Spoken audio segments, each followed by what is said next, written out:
Hi, everyone, and thank you so much for joining me on the channel today. Well, what would have happened if Jack Ruby had somehow failed to kill Lee Oswald in the basement of the Dallas City Jail? If he had failed to get rid of Oswald so quickly, would Oswald have come forth right away and admitted that he was an agent for the FBI or the Office of Naval Intelligence or the CIA or anyone else? Would he have told about infiltrating thefts at U.S. armories in the South that were going to provide weapons to the anti-Castro Cubans against the wishes of President Kennedy? Would he have told everything he knew about the plans for an assassination that he had learned in New Orleans the previous summer with David Ferrie and Guy Bannister and Clay Shaw? Would he have perhaps told about infiltrating the house on Harlandale Road in Dallas, where a lot of very shady characters and anti-Castro Cubans were gathering after being kicked out of Miami, and told of all the plans that he was learning about their activities there?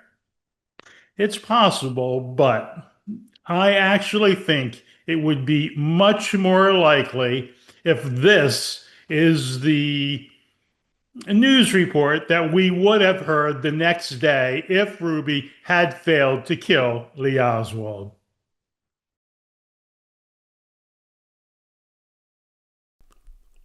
Lee Harvey Oswald, the man accused of assassinating President John Kennedy just 3 days ago with several shots from the Texas School Book Depository, was found dead today in his cell at the Dallas County Jail from an apparent suicide by hanging. Dallas Police Chief Jesse Curry stated, and I quote, "Our officers left Oswald's site for no more than 2 or 3 minutes on a change of shift about 3 p.m. And when the new officers came on duty, they observed Oswald hanging from a sheet in his cell." Curry went on to state that officers did everything they could to try and revive Oswald, but he had already succumbed to aspiration from the hanging. Dallas District Attorney Henry Wade told reporters that he was saddened that he would not have the opportunity to try Oswald and bring him to justice at trial. But Wade stated that there was no doubt Oswald was the guilty party, and perhaps justice really was done more quickly in this case. Oswald survived an assassination attempt just yesterday when he was nearly shot in the Dallas City Jail basement by nightclub owner Jacob Rubenstein, who jumped out from among reporters and tried to shoot Oswald in the chest, only to have his gun jam before being subdued and arrested by officers escorting Oswald during his transfer to the county jail. There is also a report that Ruth Payne, the woman who shared her home with Oswald's wife Marina, has found a note written by Oswald stating that he would kill himself if arrested, and I quote, "doing the things he had to do." Why do I think we would have had a situation where Oswald would have been found dead in his cell by hanging or some similar situation? Because they needed to silence Oswald very, very quickly. That was the reason that Ruby was brought in a almost impossible scenario in the basement of the Dallas City Jail, someplace that you would never expect a murder to be able to take place. But they needed to get it done. Oswald was almost assuredly supposed to be killed on the day of the assassination. That's why Officer Tippett's death probably happened. Remember, Officer Tippett was in the Gloco station waiting to see Oswald in the bus cross the Houston Street Aqueduct. When he wasn't on the bus, what did Tippett do? He panicked.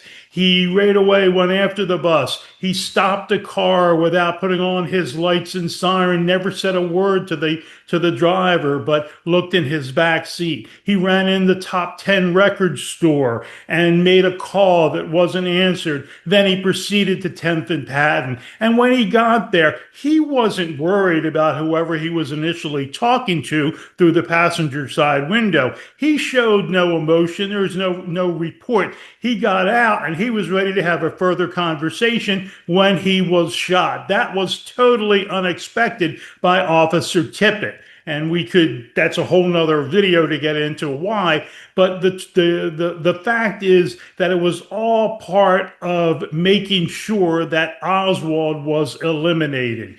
So who controlled the narrative? Who controlled the narrative in Dallas to the media and what the reports coming out of Dallas were? Well, it was two people, wasn't it? It was District Attorney Henry Wade, and it was Dallas Police Chief Jesse Curry.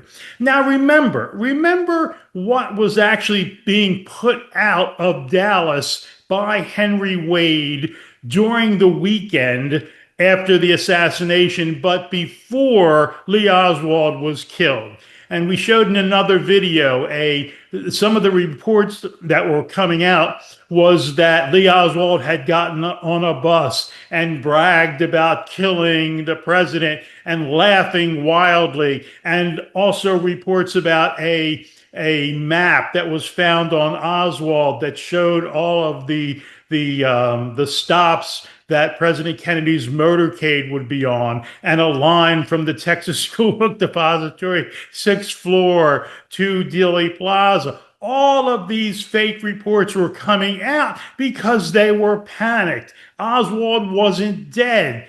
If he was allowed to live, he would have told about all those things that we just mentioned in the first part of this video. He would have talked about all the things that he learned in New Orleans. He would have talked about Guy Bannister, the ex-FBI station chief in Chicago, who was in New Orleans and doing an incredible amount of illegal activities, training and providing weapons for the anti-Castro Cubans along Lake Pontchartrain. He would have told about all the thefts that were going on at U.S. armories to procure weapons for those paramilitary groups.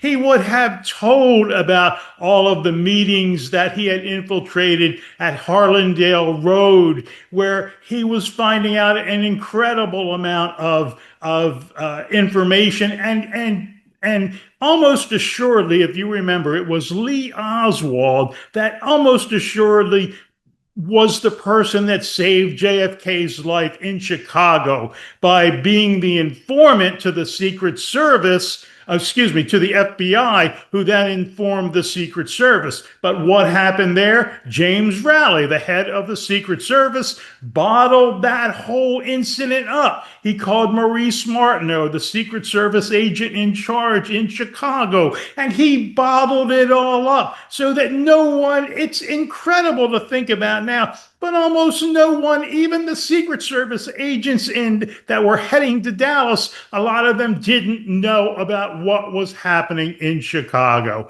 So again, as much as we would like to think that if Oswald had lived, at least gotten through the Assassination Day weekend, he never would have been allowed to live a very long time, and we would have seen a scenario like a hanging in the jail or some other crazy scenario, and then the same people that still believe the Warren Report today would be believing whatever crazy story they came up with to facilitate that.